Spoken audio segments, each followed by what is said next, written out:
Live from Washington, D.C., it's Quintessential Listening, Poetry Online Radio. Now, here's your host, Dr. Michael Anthony Ingram.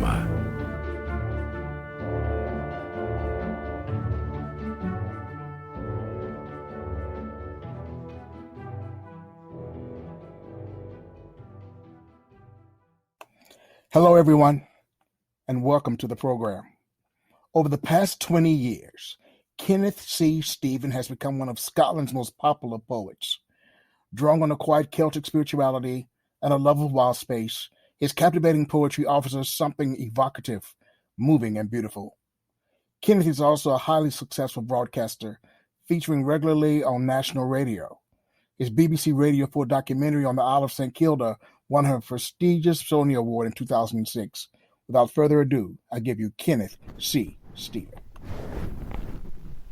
I'm recording this beside my studio. It's too late to be in it. It's late in the evening here in Scotland on the west coast, and I live on an island called Seal, which is south of the town of Oban on the Scottish west coast.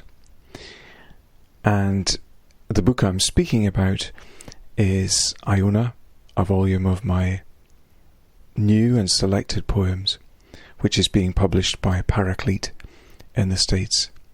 And it's about my 16th collection of work of poems, but it's my first volume of poems to be published in the States, which is hugely exciting to me. It's a great privilege, a great joy. I'm not just a poet, and really it's not new that I've been writing other things. I work very much also with prose, as a novelist and as a children's author, and actually as a writer of non-fiction. That's something that's come later though. The Iona volume that's being published by Paraclete is not actually new. I suppose a scattering of the poems are totally new. Most of them, though, are gathered from other collections, and some of them have been found from very ancient manuscripts. It's what all writers do, I suppose. We have a proverbial bottom drawer where we gather old things, and they often gather dust. And what I did really here was to sweep the dust off those things and to search in a diligent way through all of them for things that have been forgotten, I'll put it that way. And I did find some exciting things to me. I should say also that the volume that's been created of new and selected poems, in a way I'm going to illustrate that. I'm going to read two little sections of poems. The first will be Iona work, and the second not. So there are three sections within the book. The first and the last are about the rest of the world, so to speak. They are other poems. The ones at the heart of it, perhaps 20 or 30 poems, are all in some way or another inspired by, I should say, the island of Iona. What is this island of Iona? Well, apart from being the place where I went, the island where I went as a child, it is, by the way, a tiny island off the Scottish west coast, in the Atlantic waters, in what's termed the Inner Hebrides. It's an island 3 miles by 1.5, very small, but it punches way above its weight. And that is because St. Columba came from Ireland in the 6th century AD with the Christian gospel. And he chose Iona at a time when the Irish were colonising Scotland. So he was partly politician and partly priest, partly missionary, because from Iona he sent monks and went himself, doubtless, with the Christian gospel to England and into Europe as well. So it was an incredibly important place. What happened later then was that a medieval monastery was built pretty much on the spot where Columba is likely to have built his wooden, quite primitive, early church, which is known as an abbey. But it was probably pretty primitive in comparison with what we imagine, what we think of as iconic ecclesiastical structures in the 20th and 21st centuries. At any rate, in the 1930s, George MacLeod, who was a minister from the neighbouring island of Mull, decided that he would go with a group of men to rebuild the medieval monastery and create something that he called the Iona community, which was to embody something of the early spirit of Celtic Christianity. That happened, and by doing so, George MacLeod created a mecca for tourists, for pilgrims, for religious tourists. And just to give you a sense of that, to speed up the clock a little bit, today, and this is obviously not in COVID times, today, in July and August, somewhere in the region of 10,000 pilgrims will visit Iona every day. 10,000. It's an extraordinary thought. That having been said, the wonderful thing about Iona, tiny though it is that most of those religious pilgrims will keep themselves very much to the east coast, the village and the abbey, the nunnery, and one can walk over to the west coast, the wild west coast and the beaches, and feel that there's nothing between you and the east coast of America. There are a few islands. So that's a little bit about the background to this. My part in the story is that I was being taken to Iona by my parents from a very young age, really from babyhood. I reputedly learned to walk on the island of Iona.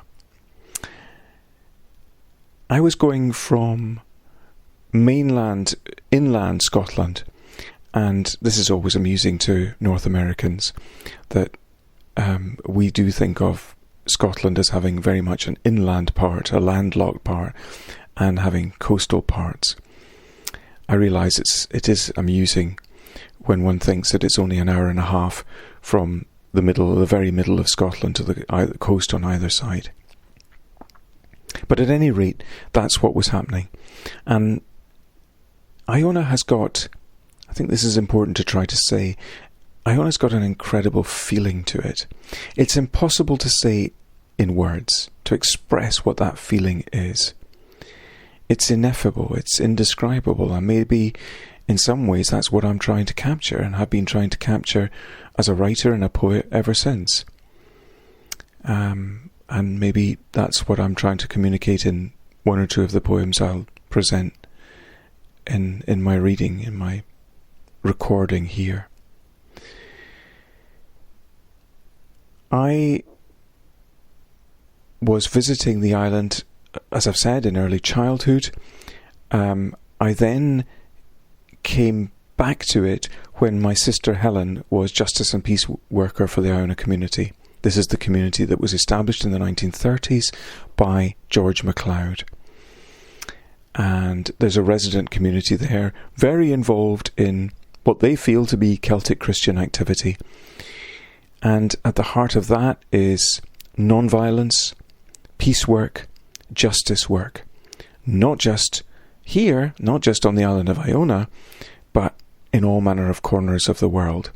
So at the core of the Iona community is the belief in a Christianity that is alive, that's alive and practicing. It's not so much occupied with sitting praying and feeling that the world is good and that everything's all right. It's much more about getting your hands dirty and being involved in a practical Christianity, which is about being, as they see it, the hands and feet of Jesus in a troubled and a disturbed world. I should say that the book, which is being published now by Paraclete in the States, is not just comprised of new poems. There are new poems there, but many of the poems have been gathered from earlier collections. This is effectively my 16th volume of poems. It is, very excitingly, a volume of new and selected work. And it's divided into 3 parts. The book, the first part and the last part, comprise poems that are about, if you like, the rest of the world. At the heart of the book are perhaps 20 or 30 entirely concerned with Iona and Iona's story and inspiration. But the others are about all manner of things, and I will present a little reading divided into 2, where I start with Iona poems and finish with poems from the rest of the world, so to speak. And I'm going to read the Iona ones at this point. I'm actually going to start with a poem that is from a neighbouring island called Coll. But it's also very much Hebridean, and hopefully it conveys something of the character of this wonderful part of the world called the Hebrides, where it's utterly safe to this day to be a young child, getting up early in the morning and going out and walking, running, exploring, playing, just as I was in this memory. Coll. I remember what it was like to bear foot to that house, wood rooms bleached by light. Days were new voyages, journeys, coming home a pouring out of stories and of starfish. The sun never died completely in the night. The skies just turned luminous. The wind tugged at the strings in the grass like a hand in a harp. I did not sleep, too glad to listen by a window to the sorrow sounds of the birds as they swept down in skeins and rose again celebrating all that was summer. I did not sleep, the weight of school behind and before too great to waste a grain of this. 4 a.m. at first lark song, I went west over the dunes, broke down running onto 3 miles of white shell sand and stood. A wave curled and silked the shore in a single seamless breath.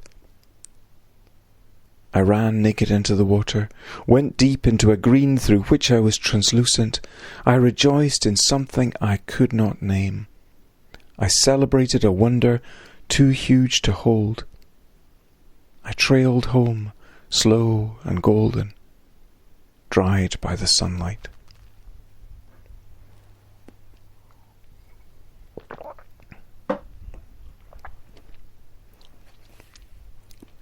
And this next poem is a meditation really on George MacLeod's words about Iona. He described Iona as a thin place.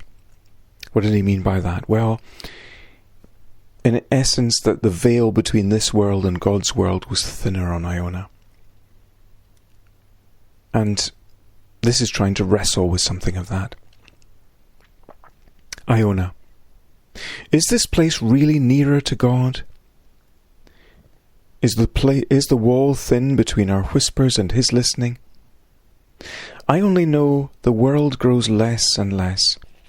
Here what matters is conquering the wind, coming home dry-shod, getting the fire lit. I am not sure whether there is no time here or more time, whether the light is stronger or just easier to see. That is why I keep returning thirsty to this place that is older than my understanding, younger than my broken spirit.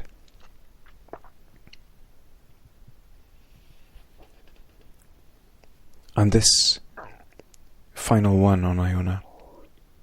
Place.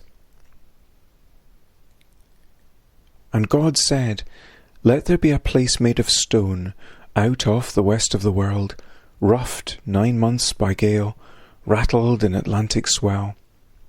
A place that rouses each Easter with soft blessings of flowers and shocks of white shell sand. A place found only sometimes by those who have lost their way.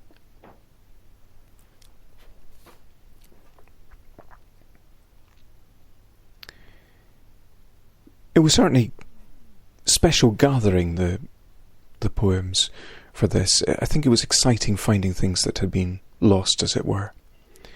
And that was probably what I think surprised me most.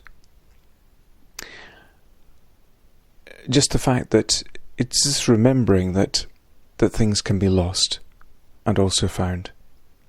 And the lesson to search the drawers as a writer for what may be forgotten and what may be lost, and that there can be something shining. I won't describe them as diamonds, that would sound hubristic, but that there can be things of some shining in among the apparent dross. And I think that my hope is that people will find this, particularly in the States actually, read this and be inspired by Iona and the message of Iona in a deeper way, even if they never visit it. But there's something of the essence of the island, something of the ineffable essence of that place may be conveyed, and may inspire. I've talked about the fact that I've always written, and I started actually by writing stories, but I did write poems when I was at school. I wrote a first poem, a very early poem, in my primary, that's elementary school days. We were encouraged to write only in rhyme, and my teacher at that time insisted on us writing things in rhyme to be handed into the school magazine. I was 12 years old, and I was stubborn, I suppose, even then, and I had written something that wasn't rhyming, that was definitely free verse. And it was about climbing a mountain, which was something I had done as a child, so I was drawing on what I knew. And it had something, it was very short, but it had something atmosphere-wise. But it wasn't in rhyme. My teacher was quite cross with me for not having written a rhyming poem, but she took it most reluctantly on the day of the deadline and handed it in to the editor of the magazine. And lo and behold, it was published in the magazine and actually won the prize for the school magazine poem. I may say as a little postscript to that my great joy was not in winning the competition itself per se, but in being kissed by the head girl of the school who gave me the prize. I thought this was this was most exciting. That was the best bit of it all. So a little reference to early days. I think that looking back to those school days, to later on, to secondary school when I was at a different school in that inner part of Scotland, in Highland Perthshire as it is, the two great monoliths on the landscape, poetry-wise, were Seamus Heaney and Ted Hughes. The first from Ireland, of course, the second from the north of England. There were others who inspired me, but it was those two whose work I really, really loved. And it was because, to join them together there, it was because of their playing with language, the wonderful way that they threw words about and allowed words to be free, allowed language to play. And I think I learned a lot from that over time. And that was of very great importance in my development with writing in general. Now I would say that probably prime among all the poets would be Wallace Stevens, whose work I love supremely. And not all of his work, I have to say, but at the heart of it all, the early work of Wallace Stevens, and particularly Sunday Morning, which is my favourite poem in the English language. I think it's an absolute masterpiece. And I say that, ironically enough, as a poet, a man of faith, even though I have contentions with Sunday morning for what might lie behind it. But it's supremely beautiful. No one can contend with that, in my view.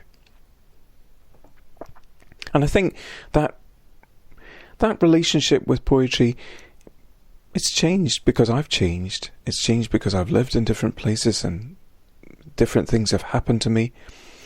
And because my reading has changed, because my pace of life probably has changed. It's changed slowly, but I think that my voice is fairly established and firm. I'm not sure I can say more than that. I think others probably could look at it more usefully and tell me how it precisely it has changed. I think that love of nature, what I would like to say, that's at the very heart of my poetry. A love of creation, a love of the Creator. Those are two.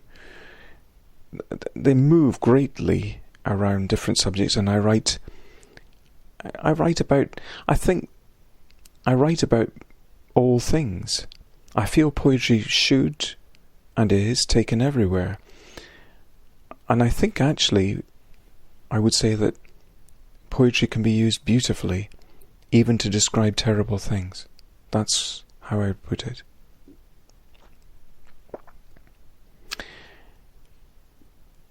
I am a purist when it comes to language. I love beautiful language. I think the English language is supremely beautiful. And therefore, it is very much a language for poetry. We know that. We've known that for a fair old time. And there are lots of favourite phrases and favourite words that I come back to, and I have to be careful about that and not be in danger of using those cliched phrases and words over often. I try and think what some of those words might be. I love the word well, as in a place of water, a source of water. There's a famous well in Cornwall in the southwest of England called Sancreed Well, and those two words together are supremely beautiful. Sancreed Well. And I love the word lagoon. I think lagoon has got a marvellous... It's truly onomatopoeic. It's very suggestive. It takes me to a place.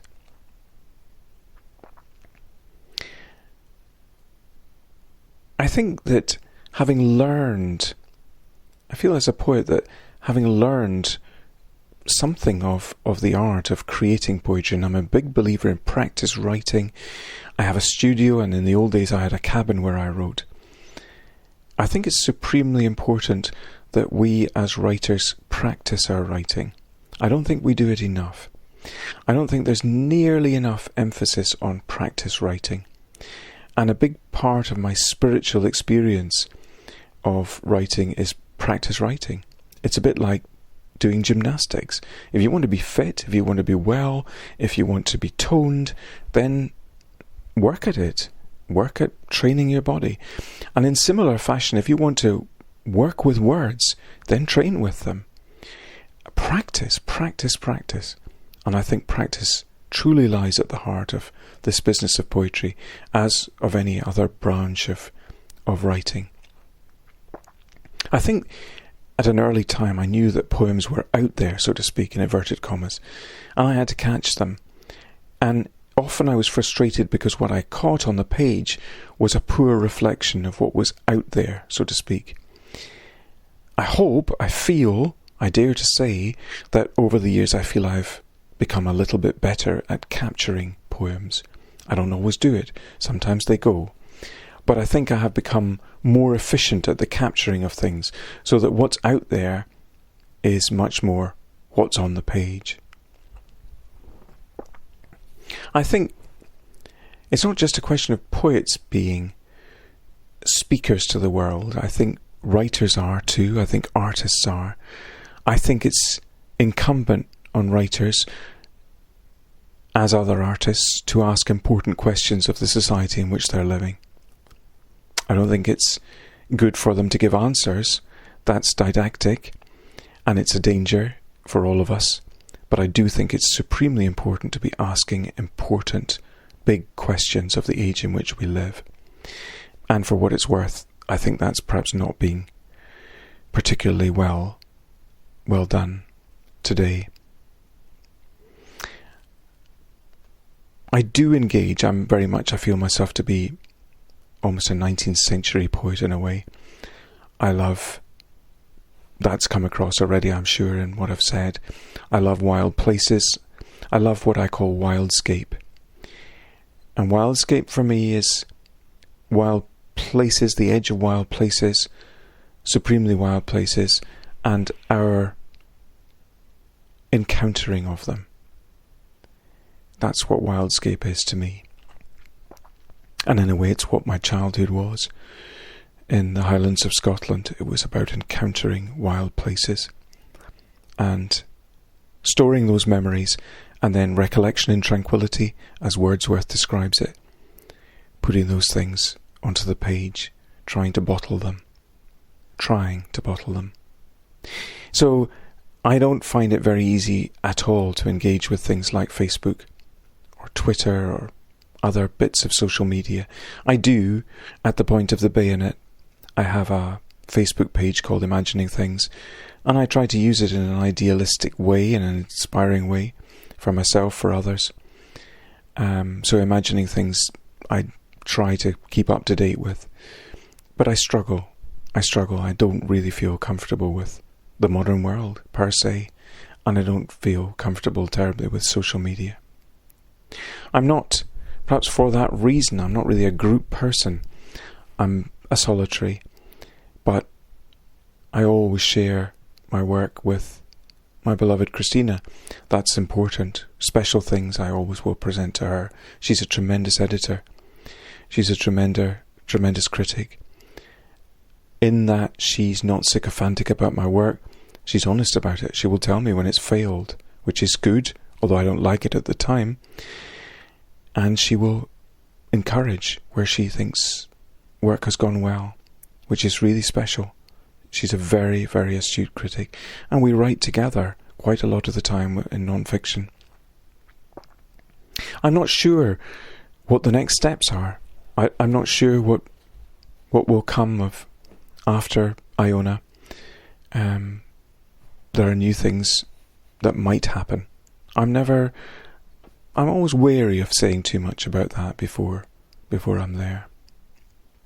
I want to read just one or two of the poems from the very end of the book, having read things from the beginning of it. This first one is actually from America. I've spent time at Alma College in Michigan lecturing in Scottish literature. And my cousins live in Grand Rapids on the west side of the state. And Darlene, my cousin, was very keen to show me the Upper Peninsula, and I loved it dearly. And it was like a melding of Highland Scotland and Arctic Scandinavia, where I've spent time. No wonder the Finns felt at home there as miners. And this is just about the beauty of going to the Upper Peninsula on that first day, the wonder of it. In Michigan. All day we went north and north, crossed the bridge to the Upper Peninsula. And there was something older there. An America everyone forgets. And the woods grew around us, and the blue glass of Lake Superior played and glanced in the white May light. And we came to a place called Paradise, and there was no more motorway, just a slowness to smiling and kindness I'd all but forgotten, that we have left behind in a rush to get somewhere we don't want to be. There was birdsong in the trees, the laughter of children, the blue of the sky and the blue of the lake. The world was made of many blues, and I wanted to take off my shoes. This next poem is really, I think, partly in homage to Cormac McCarthy, and his wonderful, wonderful, devastatingly, terribly beautiful novel, The Road, which in many ways has changed my life. It's made me fall in love with what is beautiful again and in a new way. I think it's unremittingly beautiful, and I would encourage those who don't know it to read it. Cry your way through it. That's what I would say, because it's terribly beautiful. The Road. Now we are hard of hearing. The big world thunders in our ears and gives us all that we do not need. Just sometimes a young deer turns in the early morning frost, and we see for a moment the beautiful road that lies like an ache in our blood. And this last poem, which is actually the last poem in the Iona volume of new and selected work, it's called The Sacred Place. And it was written during a writing workshop that I was leading in the north of Scotland. Normally when I'm leading such workshops, I don't write myself. I pretend to, I admit that. But I'm so involved with participants and feeling responsible for their well-being that it's impossible for me to switch off sufficiently to write creatively, to go to a deep place, which I feel is imperative for me as a writer, and particularly as a poet. But on this day, I had perhaps the benefit of 2 or 3 hours for the writing workshop, and consequently I did go into a deep place, and I wrote. This then is the sacred place. I want to be there, but I cannot reach through the window to the high hills where snow has lain for weeks, a shield smoothed now in sunlight glinting. Yet if I were there, I would bring the weight of myself, made of so many mistakes, and it would not be any longer. Sometimes it is enough to see the perfect place and keep the snow unbroken.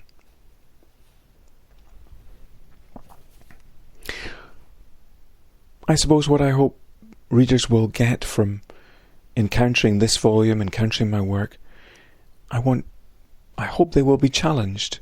I hope they will have new thoughts, new journeys, new questions. That's all I can ask for. And as I say, the next steps are almost unknown ones.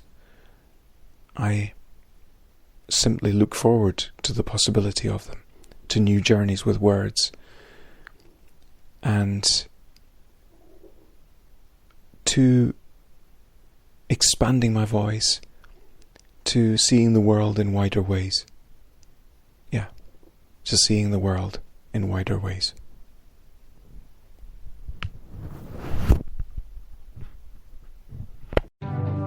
You have just listened to the Quintessential Listening Poetry Online Radio Podcast with your host, Dr. Michael Anthony Ingram.